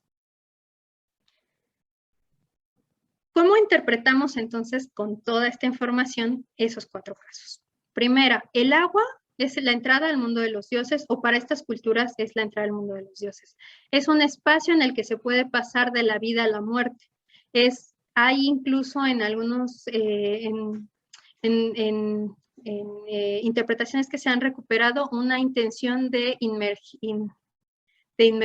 sumergirse, en las aguas maternales. Entonces, aquí el punto más importante con el tema del agua es que a diferencia de las primeras interpretaciones que les comenté, donde el pantano es un lugar desolado, pareciera que en el norte de Europa las turberas y los cuerpos de agua en general deberían ser espacios de contacto con el mundo sobrenatural, ¿no? Entonces, no es un espacio desolado, no es donde tú desechas lo que ya no quieres, sino es el espacio donde tienes contacto con lo sagrado, y no serían las únicas culturas donde existan este tipo de cosas. Luego, en cuanto al clima, pues ya lo vimos, hay oscilaciones, hay inundaciones de terrenos, avances glaciares, bajas de temperaturas, y todo eso tiene impacto sobre las actividades agrícolas y ganaderas. ¿Y qué pasa con las momias de turberas? ¿No? Ninguno de los casos parece que haya sido muerte por ahogamiento, porque en algunas de las primeras interpretaciones de las víctimas de ejecución o de los depósitos para zonas límbicas se hablaba de que podían haberlos sumergido y ahogado, y que incluso todas las estacas o estos elementos de madera se pudieron haber usado para ello, ¿no? Como para cumplir esa función. Tampoco todos los casos donde hay la región facial destruida está completamente destruida. Algunos tienen algunos huesos rotos o así, pero incluso hoy se sabe que algunos podrían ser por la presión de la turba y no propiamente por lesiones infligidas previas a la muerte. Otro elemento que va a ser bien importante es que algunos van a estar acomodados, no todos, algunos sí.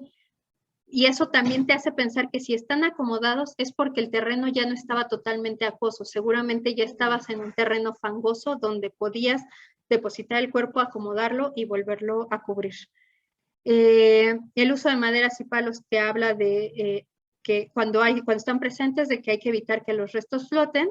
Y bueno, con estos elementos, lo que uno puede pensar es que estos cuerpos no son víctimas de ejecuciones ni de infractores.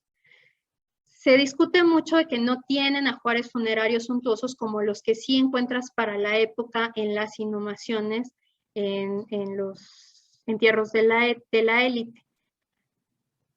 Y van acompañados de prendas de lana o piel utilizadas en la vida cotidiana. Entonces, estos elementos que son como muy cotidianos, o sea, no están enterrados con riquezas y tampoco llevan elementos que denoten mucho su prestigio, podrían interpretarse como el hecho de que es más importante la persona que lo que posee, ¿no? Donde la importancia está en quién es y no en lo que tiene. Y eso no es trivial porque sí aparece en diversas culturas y en diversas prácticas para hablar como de estas personas que están más vinculadas con lo sagrado, ¿no? Incluso en el propio catolicismo, ¿no? En teoría, los sacerdotes hacen como votos, bueno, no todos, pero bueno, y algunos, y en algunos grupos eclesiásticos hacen votos de pobreza, ¿no? Justo como esa lógica de decir lo importante no está en lo que tienes, sino en tus acciones y en lo que eres. Entonces, ese tipo de cosas podrían jugar un papel acá. Luego tienes intercambios ideológicos entre el sur y el norte, ¿no?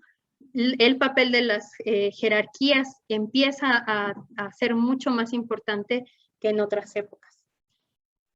Desde ahí, lo que podríamos decir es, en casos como el hombre de Bournemouth, por ejemplo, donde tienes un hombre adulto que no tiene marcas de actividad o cicatrices, por ejemplo, en las manos, en la descripción que hacen, las uñas no tienen marcas de que haya hecho el trabajo agrícola o trabajo de otro tipo, lo que implica que seguramente su actividad no tenía que ver con los trabajos básicos de subsistencia.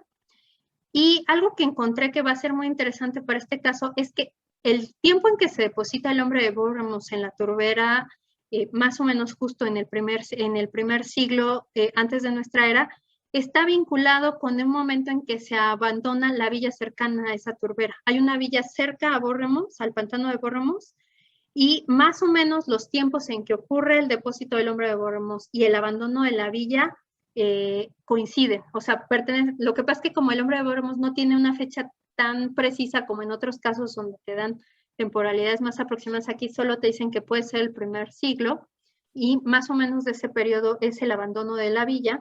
Podría pensarse, o por lo menos yo propongo que podríamos interpretar, ya con todo lo visto anteriormente, que el hombre de Bournemouth podría ser un jefe devuelto al destino. Es un hombre que muere por estrangulación, es un hombre mayor, es un hombre que parece pertenece a las élites porque no tiene marcas, por lo menos de trabajo manual, como sí lo tendrían otras personas de la época en esa región. Y justo aquí es donde entra esto que yo les decía de que en la mitología solo nos hablan que un dios bánico, un héroe bánico puede volverse odínico si tú le aplicas un rito mortuorio odínico, ¿no? Si muere ahogado, lo incineras y de esa manera lo vuelves un héroe de Odín.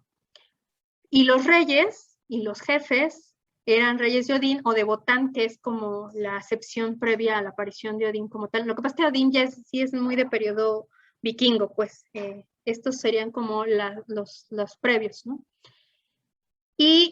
Pero yo considero que si en la mitología hay esa posibilidad, ¿por qué no habría la posibilidad contraria también? Que tú fueras un héroe odínico, que pudieras convertirte en un héroe bánico, ¿no? Entonces, lo que considero aquí, que una de las formas en que podrían explicarse casos como el del hombre de Bournemouth, es que es un jefe o un dirigente de esta comunidad, ¿no? Que justo ante el avance glaciar, ante las pobres condiciones para la subsistencia, su comunidad decide que ha cumplido su misión en la tierra y que hay que devolverlo a su destino. Pero no se lo entregas a Odín, sino se lo entregas a los dioses de la tierra. Y en vez de incinerarlo, para que vaya vaya con los guerreros y los dirigentes, lo entierras y de esa manera además garantizas que sus características como ser humano sean trasladadas a la tierra. Porque en ese momento lo que tú necesitas con una tierra que está enfrentándose a un clima bastante complicado es que la tierra vuelva a ser productiva para que te vuelva a dar el alimento que requieres, ¿no? Entonces, bueno, un poco desde estas condiciones es que hago esta interpretación. Y bueno, en casos como el hombre de Tolum podríamos hablar de condiciones similares, solo que no tenemos como en Borremos nada que nos indique un abandono de una villa similar, pero si partimos de esta idea de volver bánicos a los reyes odínicos o de esta posibilidad de que los seres humanos, al ser depositados en la tierra, les infundimos nuestras características, el hombre de Tolum podría haber sido enterrado, podría haber sido sacrificado y ofrendado en la turbera para comunicar a la tierra su sabiduría y su capacidad de subsistencia. Y en el caso de las mujeres de Elin y la niña de Ite, al ser jóvenes podríamos estar hablando de ofrendas de fertilidad que podrían justo ser depositadas en la tierra para cumplir funciones muy similares a las de a este otro caso, ¿no? Al del hombre de Tolum, para poder transmitir esa fertilidad a esta tierra que estaba dejando de ser productiva por los cambios climáticos. Entonces, tenemos como esas dos posibilidades de interpretación para estos casos solamente.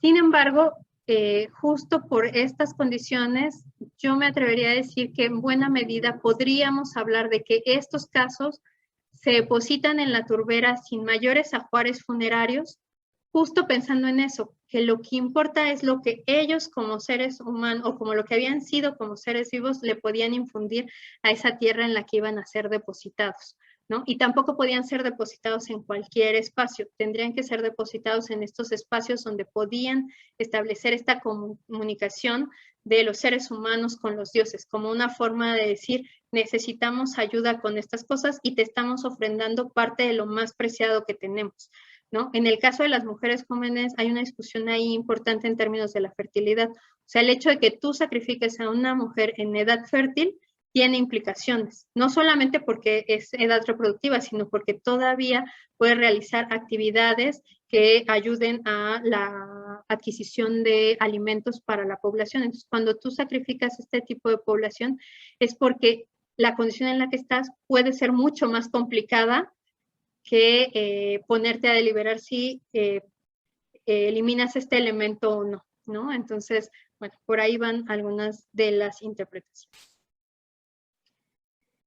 Entonces, bueno, nada más para cerrar, pues cierro con este último fragmento del poema de Acuña, que me gusta mucho, que justo dice que al fin de esta existencia transitoria a la que tanto nuestro afán se adhiere, la materia, inmortal como la gloria, cambia de formas, pero nunca muere. Y aunque en el caso de las momias o de los cuerpos preservados no hay una transformación radical de la materia como en cualquier otro caso donde los cuerpos se descomponen por completo, no son los cuerpos idénticos a los que estaban vivos. Entonces sí hay una transformación y eso pues al final nos implica. Y bueno, pues hasta aquí porque ya me eché un ratotote, perdón, pero sí era bastante lo que les tenía que decir. Gracias.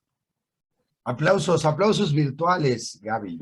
Aplausos virtuales. Muchísimas gracias a la maestra Gabriela Espinosa Verde de la Escuela Nacional de Antropología e Historia. Mira, bueno, va a haber muchísimos comentarios, me imagino. ¿Quién comenta primero? ¿Yo o comentan? Bueno, mejor que comenten los asistentes, ¿verdad? Es cierto. ¿Quién quiere la palabra? ¿Comentarios? ¿Preguntas? Especialmente preguntas. Tienen todas las preguntas del mundo, a que no se habían enfrentado la mayor parte de los asistentes a hablar de la prehistoria tan reciente, eso primero que nada, y después de esas latitudes. Sí, quien sea. ¿Alguien quiere levantar la mano, abrir su micrófono directamente? Muy bien. Bueno, hablo yo entonces. Bueno, obviamente es un tema que cohíbe, Gaby, esa es la verdad, cohíbe, porque porque es un tema que, a ver, aquí en México lo hemos estudiado muy poco, eso es lo primero. Este, Se ha visto poco. Mucha gente o en los últimos años pues familiarizada cada vez más con la moda de los vikingos y ese tipo de cosas, pero vamos, en realidad, como tú bien dices, ¿no?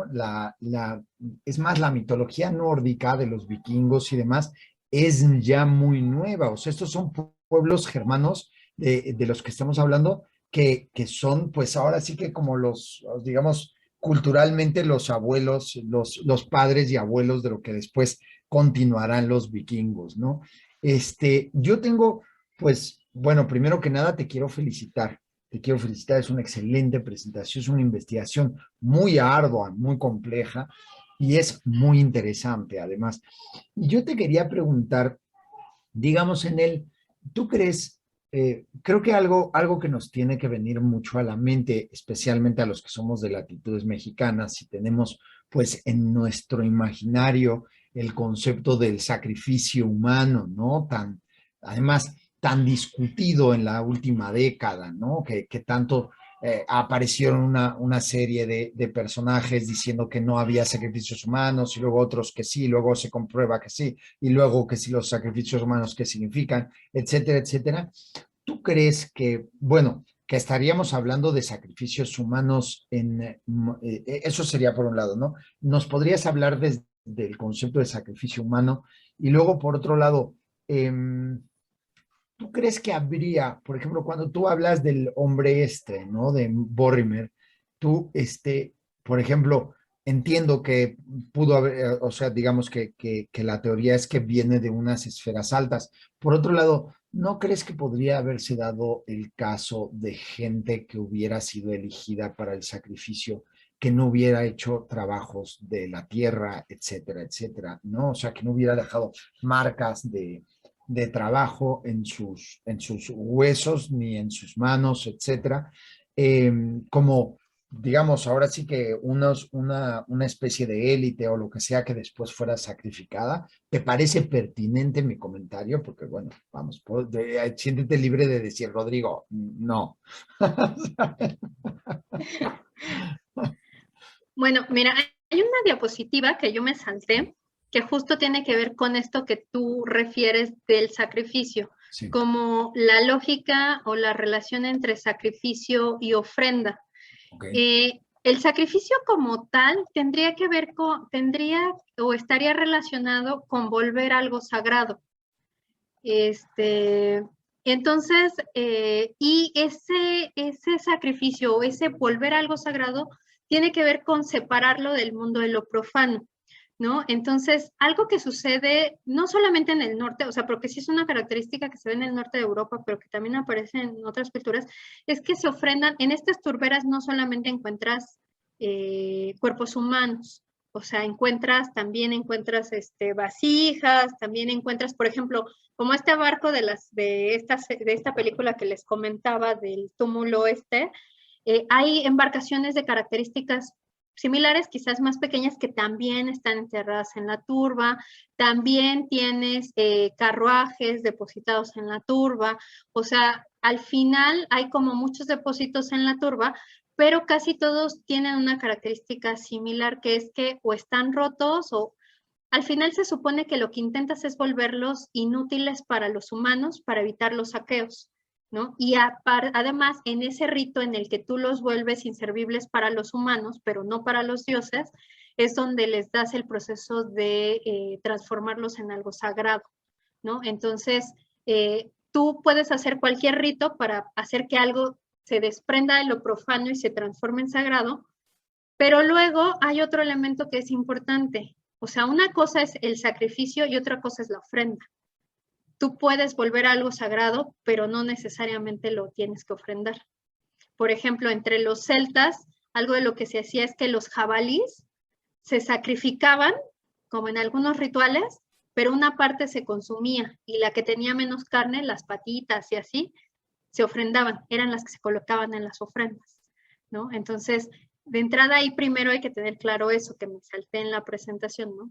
Por un sí, lado, una cosa es, tú sacrificas algo o alguien, pero además lo ofrendas, puedes o no ofrendarlo, ¿no? Y el tema además con los seres humanos o con los seres vivos es que parte del proceso de sacrificio o de separarlo de lo profano y de que no vuelva a tener contacto con eso humano, está vinculado con la muerte, porque hay algunas cosas que tienen que ver con el sacrificio donde esta separación es temporal, ¿no? Donde tú puedes volver a algo sagrado por un tiempo y luego regresarlo al mundo de lo profano, pero en muchos casos es como una ruptura definitiva, y en lo humano y en lo vivo, pues la forma más práctica de separarlo es que muera, porque si se mantiene vivo, tiene mucho riesgo de volverse a conectar con lo profano, ¿no? Entonces, eh, por ahí el tema que tiene que ver con los sacrificios, ¿no? Entonces, bueno, el sacrificio en sí tendría que ver con esta sacralización de las cosas, Claro, ¿no? claro. Y en las prácticas acá, por ejemplo, de estos restos, podría ser que justo el hecho de que sean ahorcados, estrangulados, o sea, que tengan prácticas de muerte muy particulares, podría ser parte de ese ritual para separarlo. Acá no les puse, pero hay otro caso, Ujú. ahora no recuerdo el nombre del caso, también es de los más famosos, que justo tiene un corte de oreja a oreja. Y este cuerpo, por ejemplo, sí está como torcido, El ¿no? cuello completo, digamos así. Ajá, sí, sí, lo cortaron. Y el cuerpo en el depósito sí está como torcido, o sea, no lo encontraron, está como rotado. La parte de la extremidad, las extremidades inferiores están en una dirección y la superior en otra. Eso posiblemente tenga que ver con que lo depositaron en un ambiente acuoso, ¿no? Y que justo pues el agua hizo esa rotación. Pero ahí, por ejemplo, es interesante porque a este sujeto, en los restos, en los análisis de su tracto intestinal, lograron recuperar que había presencia de un hongo que genera alucinaciones. Mm. Entonces, por ejemplo, hay quienes proponen que este en particular, la parte del rito para sacralizarlo pudo haber sido que sí consumiera algo para que justo cuando le hicieran el corte ya no estuviera consciente, ¿no? Porque justo hablas de el sacrificio, en el sacrificio no necesariamente tiene que haber sufrimiento, Claro, ¿no? claro, claro. Entonces, porque el sacrificio, por ejemplo, desde las nociones judeocristianas sí tienen que ver Con sufrir, por con supuesto. sufrir. Y Claro, claro. parece ser que acá no necesariamente, ¿no? Que incluso pues parte de estas muertes sí son parte del sacrificio, pero podrían estar antecedidas por prácticas para que el sujeto no se diera cuenta, ¿no? Por supuesto. Fíjate que me viene a la mente, además, ahora que dices depositado en un ambiente acuoso, ¿no? El, además depende, digamos, el sacrificio hacia donde sea, ¿no? Eso nos recuerda, por ejemplo, los sacrificios, los típicos sacrificios gladiatorios, ¿no? O sea, o el sacrificio por ahogamiento, ¿no? O la tranquilidad que requerirá a lo mejor el sacrificio en el agua, a diferencia de un sacrificio por prenderle fuego, ¿no? A una persona, cosas de ese estilo. En verdad me parece interesantísimo, Gaby. Ahora mismo, fíjate, eso, bueno, comentarios al margen, pero creo que es relevante. Perdonen, escuchan a mi hija, ¿verdad? Llegando a las Ya la calles, oí. discúlpenme. El, en este mundo de pandemia, ¿verdad? Está la familia en medio de las clases y de los seminarios. Oigan, no, lo que estaba pensando es, espérame, un segundo, cierra la puerta. Un poco mejor, lo siento muchísimo. Una última cosa, te iba a decir, por ejemplo, me acuerdo muy bien, ahora que estabas tú hablando de los depósitos celtas, ¿no? Especialmente, incluso, es más, me acordé también de la película de la que estás hablando, creo que es The Dig, ¿no? La excavación, creo que se llama Sí, The Dig, dedico. exactamente. Bueno, y en estos túmulos, ¿no? Los enterramientos en túmulos, por ejemplo, está la cultura de los kurganes, ¿no? Esta cultura de los kurganes que va como desde la zona de Ucrania hacia las estepas rusas y que van construyendo también estos, digamos, túmulos en donde hay enterramientos, todo esto con trabajos de filigrana y demás, orfebrería. Y por otro lado, me acordé sobre lo de los celtas que tú decías, me acordé precisamente del enterramiento de la Ría de Huelva, ¿no? Ese enterramiento donde pues es una barca, la barca fue hundida, especialmente lo que tú dices, ¿no? Se inhabilita todos los elementos, entonces la vajilla se rompe, las armas se quiebran, ¿no? Las espadas de la Ría de Huelva, creo que son 40 espadas, una cosa así, es una locura, ¿no? En ese ambiente, además, toda esa cantidad de riqueza sacrificada. Luego está el personaje que está enterrado y, por supuesto, personas que están sacrificadas ahí dentro, ¿no? O sea que también se les dio cuello, no sabemos, en este caso lo que tenemos creo que son huesos, ¿no? Nada más, no se preserva más allá de ello, pero sí seres que están sacrificados ahí también en ese enterramiento, ¿no? Es algo muy interesante. Te agradezco mucho, Gaby, le agradecemos de parte de la Escuela Nacional de Antropología, por supuesto, y de la Facultad de Estudios Superiores Acatlán, de la UNAM. Le agradecemos muchísimo a la maestra Gabriela Espinosa Verde su participación. Te han mandado muchas felicitaciones, algunas en mensaje directo a mí me las mandaron diciendo que te agradecían mucho y que les parecía una excelente exposición la tuya. Sí, perdón, estoy leyendo ahí la última que apareció ahí, que la exposición fue excelente. Pues muchísimas gracias, Gaby. Y pues el próximo mes vamos a tener, solamente anuncio, les digo, la siguiente exposición que tendremos será, déjenme decirles, perdónenme, es el día, si no me equivoco, la tenemos el 21 de octubre. El día 21 de octubre vamos a estar en el mismo enlace de Zoom, ¿verdad? En la misma página de Facebook, en la página de Facebook de la Escuela Nacional de Antropología e Historia y en el YouTube, ¿cierto? Estaremos por ahí y vamos a tener la exposición de Adonai Matehuala sobre precisamente la cultura de los kurganes, los excitas, etcétera, etcétera, etcétera. Seguiremos por esos lares europeos hablando de el hierro y el bronce final. Y entonces, pues bueno, yo creo que serán exposiciones complementarias. Muchísimas gracias y pues hasta la próxima. Gracias.